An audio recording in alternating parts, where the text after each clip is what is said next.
Roblox might be the future of live service gaming. Yeah, that Roblox. The same one millions of kids play. Welcome guys, I'm Mopes, and before you tear me apart, hear me out on this one.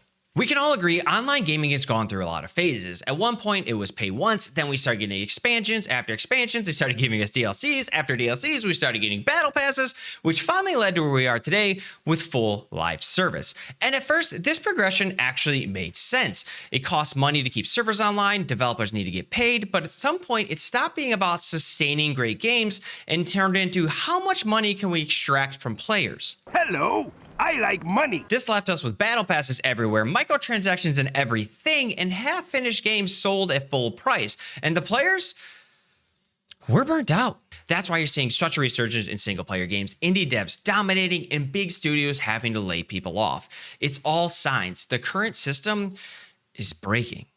But if shoving monetization down our throats isn't the answer, what actually works? Enter Roblox. And yes, Roblox has problems. It absolutely exploits children, and there's a special place in hell for anyone that does that. But their model, that's the interesting part. It creates the perfect loop between three groups: the platform, Roblox, the developer, and the player. Roblox hosts the platform. They don't need to make the games. Developers, often solo or small teams, are able to build and sell the experience. Players play what's fun and leave when it's not. Rinse and repeat. No one is forcing engagement. If your game isn't fun, you lose. But here's where Roblox gets it wrong. Right now, Roblox games are free, but they're absolutely loaded with microtransactions. And that's where the system starts to fall apart. What I'm proposing is almost the opposite.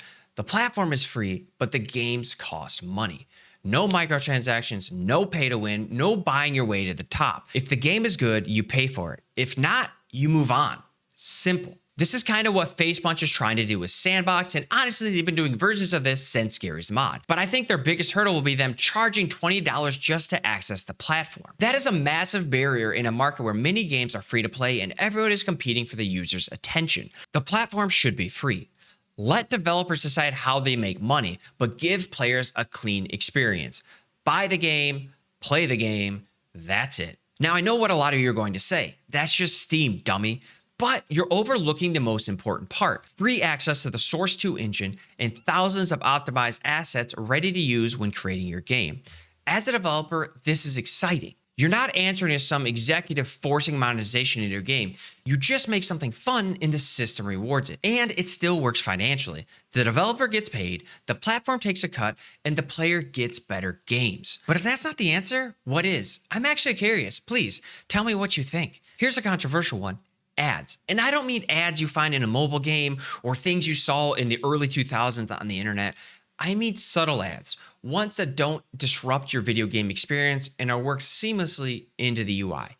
In fact, I put some in this video just to see if you would notice them. Then give players an option.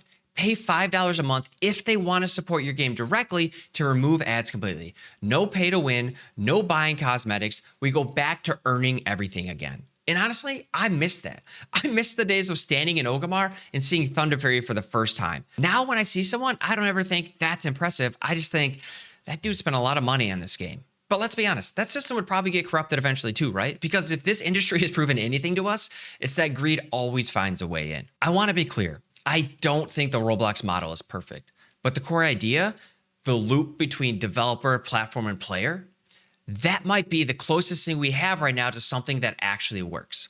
Again, I'd love to hear your take on this. Am I way wrong? Real quick before I go, I just want to say two things. One, thank you to all members of this channel. And two, this is actually my last video inside this house. The next time you guys see me, I'll be inside my new building that I got for game development. Yes, I have an entire building dedicated to game development, and I'm super excited about it. So if you want to see how that turns out, subscribe. Otherwise, I'll see you guys soon.